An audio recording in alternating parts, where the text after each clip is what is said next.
Nate parecía especialmente entusiasmado con los últimos 3 misioneros que habían llegado a la zona. Los llamaba los 3 hermanos, porque todos trabajaban bajo los auspicios de la Iglesia de los Hermanos de Plymouth. Jean Elliott, Ed Macaulay y Pete Fleming eran graduados universitarios y contagiaban a todos con su entusiasmo mientras establecían bases misioneras en pequeños pueblos de toda la zona. Tras su llegada a Oriente, Jim se había casado y su esposa Betty estaba a punto de dar a luz. La esposa de Ed, Mary Lou, iba a dar a luz a su segundo hijo, y Pete había viajado a Estados Unidos, y ahora él y Olive, su esposa, estaban en Quito, donde ella aprendía español para prepararse para el regreso de ambos al Oriente. Nate le explicó lo mucho que él y Marge disfrutaban de la amistad de los 3 hermanos y sus esposas. Nate tenía más buenas noticias que compartir.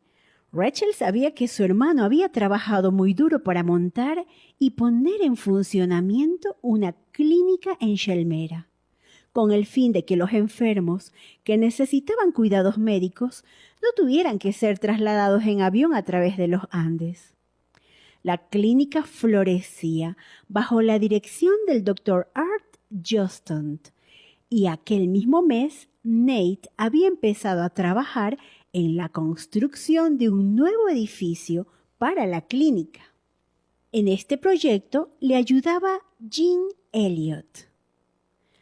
Por supuesto, Rachel quería que Nate le contara todo lo que había aprendido últimamente sobre los Aucas. Las noticias eran desalentadoras. La tribu seguía atacando a los extraños. Nate le contó cómo se había visto envuelto en el último incidente con ellos. Cierta mañana había volado temprano desde Shelmera a la ciudad de Villano, donde había una base del ejército ecuatoriano. El gobierno había pedido a Nate que llevara allí algunas provisiones para los soldados. Tras terminar de descargar la avioneta, Nate arrancaba de nuevo el motor para despegar, cuando vio a 2 soldados que corrían hacia él, agitando los brazos. Tras apagar el motor, escuchó a los soldados gritar que 2 hombres quechuas heridos necesitaban urgente atención médica. Se acercaban en ese momento por un sendero a través de la selva. Pronto apareció un quechua que cargaba a una mujer que llevaba clavada una lanza en la parte baja de la espalda. Su esposo caminaba cojeando tras ellos, con 2 heridas de lanza en el pecho, una en la mano y otra en un muslo. Solo necesitaron 2 palabras para explicarlo todo. ¡Ataque Auca! Nate le contó a Rachel cómo había acomodado a toda prisa a los 2 pasajeros, atándoles los cinturones de seguridad y volado hacia un servicio de emergencia médica. A Rachel le dio un vuelco el corazón. ¿Pudieron decirte algo más sobre los Aucas?, preguntó. No mucho, respondió Nate, negando con la cabeza. Solo que pensaban que probablemente el ataque había sido una venganza por una incursión de hace años en una aldea de su tribu, pero no estaban seguros. Eso sí, ambos opinaban lo mismo que todos, que los Aucas son una gente impredecible. Lo que está claro, querida hermanita, es que aquí todo el mundo quiere vengarse. El hombre quechua que resultó herido quiso más tarde pagar a uno de nuestros obreros para que volara de vuelta a la zona y matara en su nombre por lo menos a un Auca. Nuestro obrero intentó explicarle que no estamos interesados en matar a nadie, sino en salvar a las personas por medio de la fe en Jesús. Pero el hombre no pareció entender nada en absoluto. Rachel permaneció sentada en silencio algunos instantes.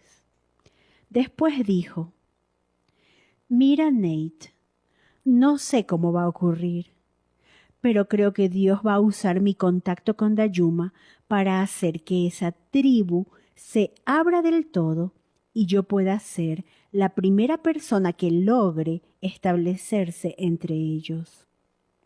A continuación le tocó a Nate permanecer un momento en silencio. Tomó del brazo a su hermana y ambos permanecieron un rato sentados contemplando por la ventana el paisaje que se observaba desde Shelmerita, viendo cómo se ponía el sol sobre el volcán Sangay. Nada más regresar a la hacienda Hila, Rachel redobló sus esfuerzos en el aprendizaje de la lengua guaraní y pronto pudo mantener con Dayuma conversaciones sencillas. Todo lo que aprendió con ella sobre su tribu confirmó la idea de Nate de que los Waorani se encontraban aprisionados en un brutal ciclo de venganzas sangrientas. La primera pista que le llevó a esta convicción provino del relato que le hizo Dayuma acerca de su infancia.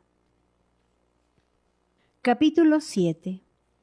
La historia de Dayuma. Una noche, Rachel tuvo que esperar bastante más de lo habitual a que Dayuma regresara de los campos de cultivo. Cuando al fin apareció, lo hizo con bastantes ganas de hablar. Se sentó con las piernas cruzadas en el suelo de la habitación de Rachel y empezó a contarle cosas. «Esta noche voy a contarte por qué me fui a vivir con los forasteros». Rachel tomó papel y lápiz y se sentó junto a Dayuma en un pequeño taburete. La luz de la lámpara de aceite titilaba mientras ponía por escrito las palabras que iban saliendo de la boca de la chica indígena. Aunque Rachel no podía entenderlas todas, sí podía comprender la mayor parte de lo que ella intentaba transmitirle.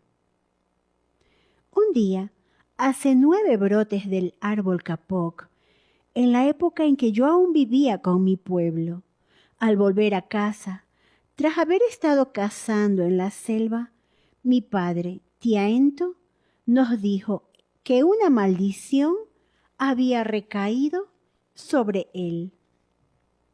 Había disparado un dardo con su cerbatana a un mono, pero no había logrado matarlo. Así es como supo que los espíritus de la jungla estaban enfadados con él. Ahora Moipa, nuestro enemigo, un conocido matón de la tribu, me clavará su lanza y yo moriré, me dijo. Por entonces yo tenía tan solo 15 años, y al oír sus palabras me asusté muchísimo. A la mañana siguiente mi padre se internó en la selva y aquella noche no volvió a casa. Lo estuvimos esperando otras 4 noches. Yo tenía mucho miedo de que Moipa le hubiera clavado su lanza y pensaba dentro de mí, oh, ¿cuándo volverá a casa mi padre? Cada vez estaba más preocupada. ¿Y si Moipa ha matado a mi padre? ¿Quién protegerá a mi madre y a mis hermanas y hermanos menores del peligro de la lanza de Moipa? Nadie los protegería. Así que reuní a algunos amigos y los convencí que nos fuéramos a vivir al exterior. Ellos me dijeron, los Kowadi te matarán y te comerán. Pero yo les dije, ya veremos, es mejor huir que dejar que Moipa me mate y que mi cuerpo yazca sin sepultura en la selva, ¿no es cierto? Así que vinieron conmigo. Y yo les dije, vamos, apresúrense, debemos remar Curaray abajo, más rápido que Moipa. Rachel pidió a Dayuma que hiciera una pausa y le explicara el significado de un par de palabras, en especial el de Kowadi.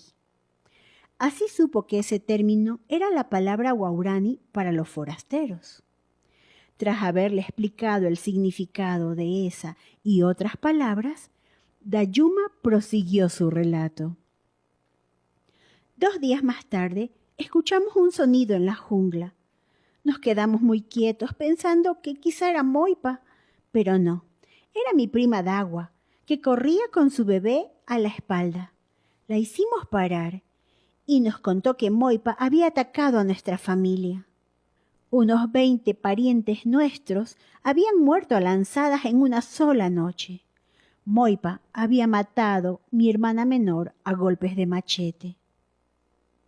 La voz de Dayuma se quebró al pronunciar esas palabras y luego continuó en un tono cada vez más bajo. Le pregunté por mi madre, Akawo, pero Dagua no recordaba haberla visto, así que no supe si estaba viva o muerta.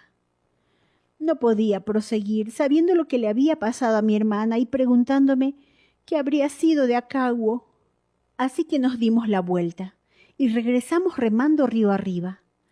Avanzamos silenciosamente y 3 días después reconocí las huellas de mi madre a la orilla del río. Rachel asintió. Sabía por su tiempo vivido con el jefe Tariri y los indios Chapras que los nativos de la selva del Amazonas podían reconocer las huellas de los pies como si fueran la firma de sus dueños. Dayuma se acomodó y prosiguió su narración. Seguí las huellas de pisadas hasta el interior de la jungla y allí encontré a mi madre. «Venga con nosotros, madre», le rogué. «Vayamos a la casa de los Kowari y vivamos. Si nos quedamos aquí seguramente moriremos». «No, hija mía», me respondió Akawo. «¿No me comerán los Kowari? ¿Acaso no matan a todos los que van a ellos?» «No lo sé», le respondí, «pero iré en paz y ya veré lo que deciden hacer contigo». «Esa fue la última vez que vi a mi madre», dijo Dayuma mientras se le cortaba la voz de la emoción. Entonces mi prima Umi, que hasta ese momento se había quedado con mi madre, y 2 indígenas quechua que eran esclavas de mi tribu, decidieron venir conmigo. Las esclavas llevaban 6 años viviendo con mi pueblo y estaban deseando salir de la selva. Finalmente llegamos hasta la hacienda de don Carlos Sevilla y él nos dio ropas y nos envió a trabajar en los campos. «¿Desde que te fuiste, has sabido algo de tu familia?», preguntó Rachel dejando por un momento de tomar notas. Dayuma negó con la cabeza. «No, nadie más ha salido fuera, a los Kowari. No sé si es porque están todos muertos o porque tienen miedo de salir a buscarnos». Rachel puso su mano sobre la de Dayuma. «Quizá algún día tú misma puedas volver y averiguar si tu madre sigue viva», le dijo.